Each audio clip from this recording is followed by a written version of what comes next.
اور یہ وہ حدیث ہے جسے کہا جاتا حدیث جبرائیل، جسے ام السنہ بھی کہا گیا۔ اس میں جو آخری سوال کیا حضرت جبرائیل نے حضور سے، چوتھا، پہلا یہ تھا کہ اسلام کیا ہے مجھے بتائیے، ایمان کیا ہے، اس کی حقیقت کیا ہے یہ مجھے بتائیے، تیسرا احسان کیا ہے یہ بتائیے، چوتھا یہ قیامت کے بارے میں بتائیے کب ہوگی۔ حضور نے فرمایا کہ اس کے بارے میں جس سے سوال کیا جا رہا ہے وہ اس سے زیادہ نہیں جانتا جو کہ سوال کر رہا ہے۔ اب اس کے کئی مفہوم ہو سکتے ہیں کہ بہرحال یا تو حضرت، چونکہ بعد میں معلوم ہوا کہ حضور نے پہچانا نہیں کہ یہ جبرائیل ہے، بلکہ جب سوال جواب ہو کر وہ چلا گیا شخص تو اچانک حضور کے ساتھ ذرا ردو ہو ہی نہیں ہے، ذرا بلانا اس کو، دوبارہ لانا۔ اب جو دیکھا کہ وجود ہی نہیں اس کا، آسمان نے اس کو چکھ لیا، زمین نے نگل لیا، کیا ہوا ہے؟ پھر آپ نے وہ یہ جبرائیل تھے جو تمہیں تمہارا دین سکھانے آئے تھے جبکہ تم سوال نہیں کر رہے ہو۔ یہ بڑے بیسک کوسچن تھے، اس لیے کہ دنیا کے ہمارا نظام اسلام پر ہے، ایمان پر نہیں ہے۔ اچھا، یہ جو متفق علیہ حدیث ہے جو حضرت جبرائیل کی ہے، اس میں پھر انہوں نے کہا کہ اچھا اگر آپ مجھے یہ کب ہوگی قیامت نہیں بتا سکتے تو اس کی کچھ علامتیں بتائیے۔ یہ بڑی عظیم تھا، کیونکہ یہ تو تمام احادیث کے اندر میں نے عرض کیا نا کہ سب سے زیادہ صحابہ سے منقول ہے۔ اور آپ نے فرمایا کہ جب لونڈی اپنی مالکہ کو جنے گی اور تم دیکھو گے کہ ننگے بدن، ننگے پیر، بھوکے ننگے بھیڑوں اور بکریوں کو چرانے والے اونچی سے اونچی عمارتیں بنانے میں ایک دوسرے کا مقابلہ کریں۔ اذا تلد الامۃ ربتها، کیا بات ہے؟ یہ خاص الفاظ کیوں کہے گئے؟ اولاد والدین کے سامنے دب کر رہتی تھی، کبھی سینہ تان کر بات نہیں کرتے تھے۔ ٹھیک ہے، کوئی بات آپ مان نہیں سکتے، ابا جان یہ بات تو میں نہیں کر سکتا، یا فرض کیجئے کہ وہ آپ کو کسی نیکی سے روک رہے ہیں، کہ دینی کام سے روک رہے ہیں، ابا جان یہ تو میں نہیں کروں گا، یہ تو دین کا فرض ہے، یہ کہیں آپ اور ڈٹ کر کہیں اور جمیں اس پر، لیکن یہ کہ کوئی سرکشی کا انداز نہ ہو، ایسا نہ ہو کہ اپنے جناب سینے کو تان کر کے کھڑے ہو جائے، میں نہیں کروں گا، یہ نہیں، یہ غلط ہو جائے۔ اچھا، اولاد میں بیٹی جو ہوتی تھی وہ زیادہ سبارڈینیٹ، سبمسو،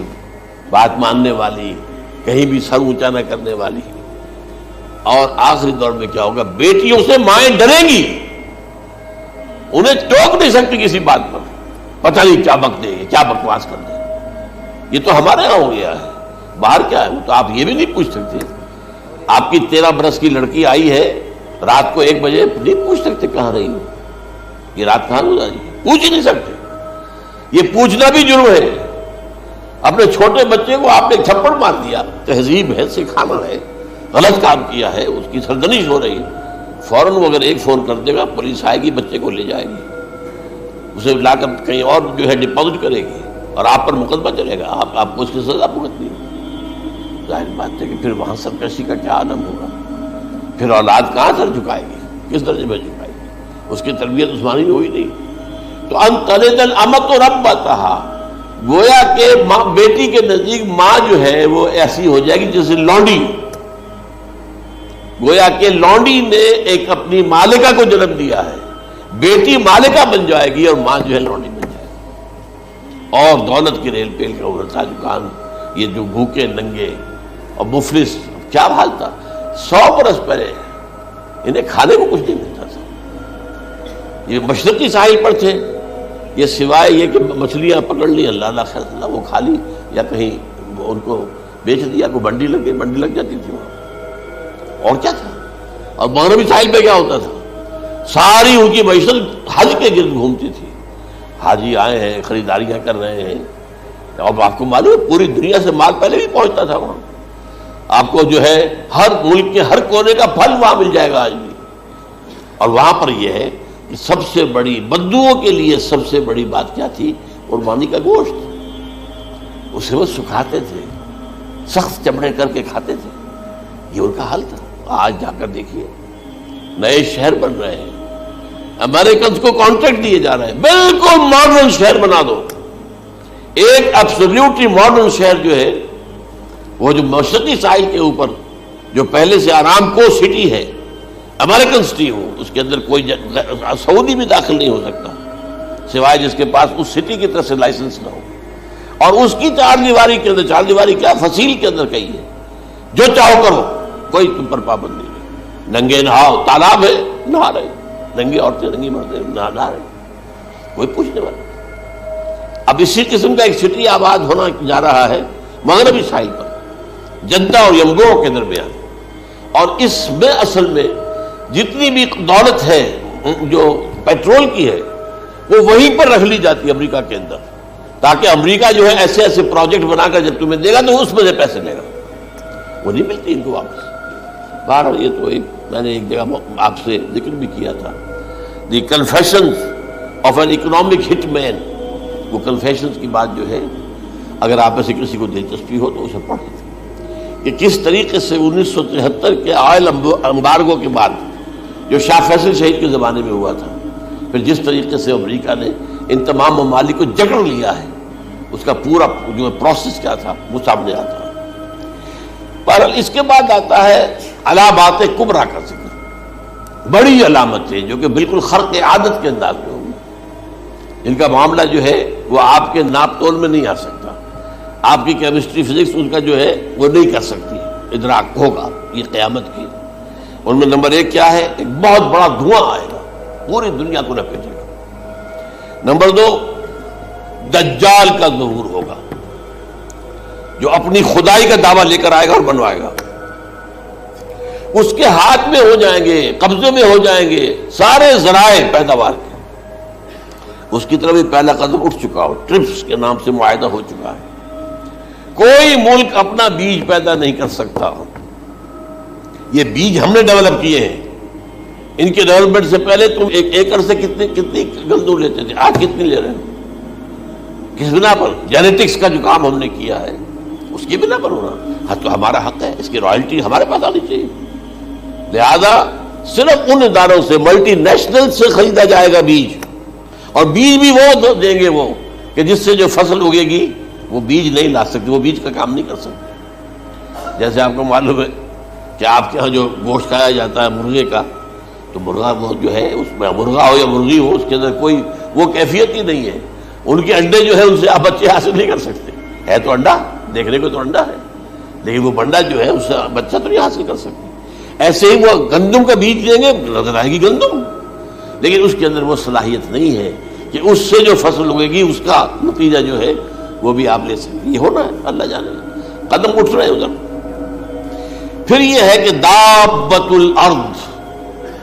زمین سے ایک حیوان نمودار ہوگا، زمین شق ہوگی۔ ابھی میں کہہ رہا ہوں خرق عادت ہے، یہ چیزیں وہ نہیں ہیں جو ہماری کسی حساب کتاب میں جو باتیں پہلے آئی ہیں وہ تو حساب کتاب میں آ رہی ہیں، ساری سمجھ میں آ رہی ہیں، ساری چیزیں مشاہدہ ان کا ہو رہا ہے۔ لیکن یہ ہے کہ دابۃ الارض،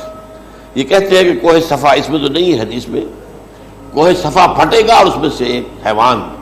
دابہ وہ ظاہر ہوگا، تو اسی لیے فرمایا ہے وَإِذَا وَقَعَ الْقَوْلُ عَلَيْهِمْ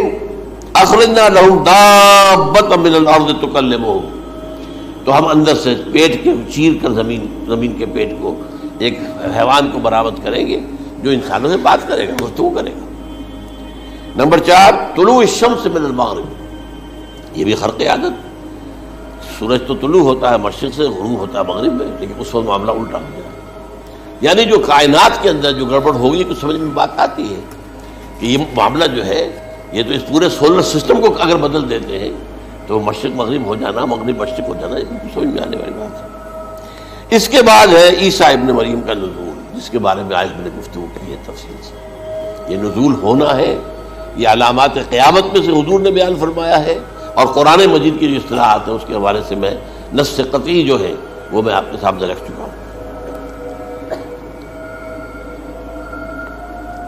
پھر یاجوج ماجوج کا ایک معاملہ ہے،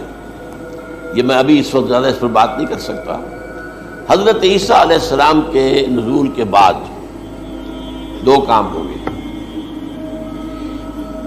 یہودیوں کا قلع قمع ختم، تمام یہود، ایک کام تو یہ ہونا، اور نمبر 2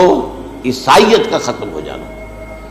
عیسائیت کی نفی کر دیں گے بھائی تم مجھے خدا کا بیٹا بنائے بیٹھے ہو، میں تم خدا کا بیٹا نہیں ہوں، میں تو اس کا بندہ ہوں، رسول ہوں، میں نے تم سے کب کہا تھا کہ مجھے خدا کا بیٹا بناؤ۔ نمبر 2 یہ کہ وہ خنزیر کو قتل کر دیں گے، یعنی یہ تم نے خنزیر کب سے کھانا شروع کر دیا؟ میں تو تم کو نکاح اجازت دے کر گیا تھا، یہ تو شریعت موسوی میں حرام تھا اور میں کہہ کر گیا تھا کہ یہی شریعت تم پر لاگو رہے گی، ہاؤ کم؟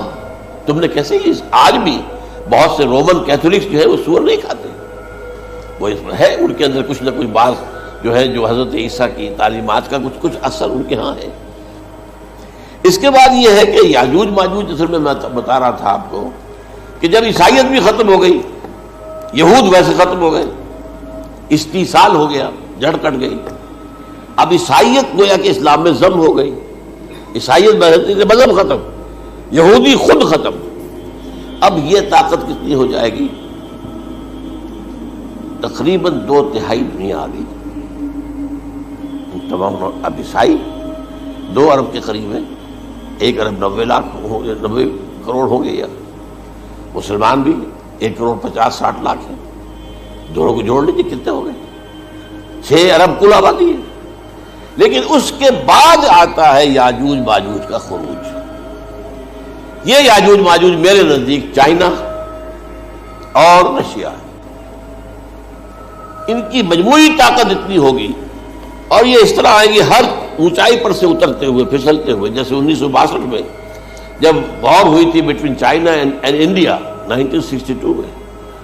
تو وہ اس وقت کا نقشہ مجھے آج بھی اخبارات میں پڑھتا تھا تو یاد، waves after waves of Chinese soldiers were coming down the slopes of Himalayas۔ یہ تو وہ ہے نا جن کی تعداد کا کوئی حساب نہیں ہے، اور رشیا اور یہ مل کر جو ہے، میرا اندازہ یہ ہے کہ جب پہلے ملحمۃ العظمیٰ ہوگی وہ عیسائیوں اور مسلمانوں کے درمیان، اس وقت یہ دونوں پاورز نیوٹرل رہے گی، لیکن غالباً یہ بات طے کر لیں گی کہ ویپنز آف ورلڈ جو ہے ماس ڈسٹرکشن، یہ استعمال مت کرنا، اگر یہ ویپنز آف ماس ڈسٹرکشن استعمال کرو گے تو ہم میدان میں آ جائیں گے۔ اس میں وہ جنگ جب ہو چکے گی، پھر حضرت عیسیٰ کو فتح حاصل ہو جائے گی، اور پھر یہ کہ یہودیت ختم ہو جائے گی، عیسائیت بطور مذہب ختم ہو کر اسلام میں ضم ہو جائے گا، پھر وہ 40 برس کا عہد حکومت ہے حضرت عیسیٰ علیہ السلام۔ لیکن جب یہ فتح ہو جائے گی ان پر، اب یاجوج ماجوج آئیں گے، اور اتنی تعداد میں آئیں گے کہ بحیرہ طبریہ جو ہے اس کا سارا پانی پی جائے گا۔ یہ تو اگر آپ کو کبھی اندازہ ہو یا کوئی آپ جانیں ان لوگوں کو جو ان چینیوں سے واقف ہیں،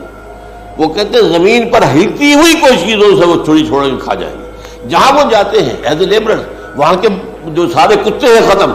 ساری بلیاں ختم، ہر شے، وہ جو سانپ کھاتے ہیں، ہر چیز کھاتے ہیں، اور یہ تمام ایسٹرن کنٹریز کے اندر ہوتا ہے، بڑی ڈیلیشس ڈشز ہیں یہ سانپ وغیرہ وغیرہ، اور یہ جس طرح کھا جائے، پانی پی جائے، ایک قطرہ نہیں رہے گا اس پر۔ تو پھر جو ہے اللہ تعالیٰ اس وقت جو ہے اس میں ایک ایسی بیماری پیدا کرے گا کہ یہ سب مر جائے، یہ معجزے سے ہوگا، یعنی ان کے اوپر فتح جو ہے وہ عام لڑائی کے ذریعے سے نہیں ہوگی، بلکہ اس کے اوپر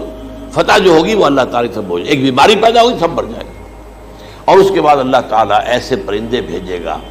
بڑی لمبی لمبی گردنوں والے، وہ ان سب کو کھا جائیں گے، جیسے ہمارے ہاں گدھ ہوتے ہیں،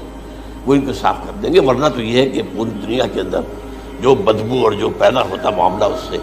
تو اس نوع انسانی کی بقا ممکن نہیں تھی۔ ان کے خاتمے کے بعد پھر یہ ہوگا کہ حکومت اسلامی جو ہے پوری دنیا میں حضرت مسیح علیہ السلام کی ہوگی، 45 برس وہ رہیں گے، اسی میں وہ کہلن بھی آ جائے گا، وہ فلماد و کہلن جو میں نے شروع میں بیان کیا تھا، اسی میں پھر یہ ہے کہ وہ شادی بھی کرے گی، ان کی اولاد بھی ہوگی، اور پھر ان کا انتقال ہوگا تو حضرت حضور صلی اللہ علیہ وسلم کے حجرے میں، وہیں پر جہاں حضور اور ابو بکر اور عمر رضی اللہ تعالیٰ عنہ دفن، وہیں پہ ان کو دفن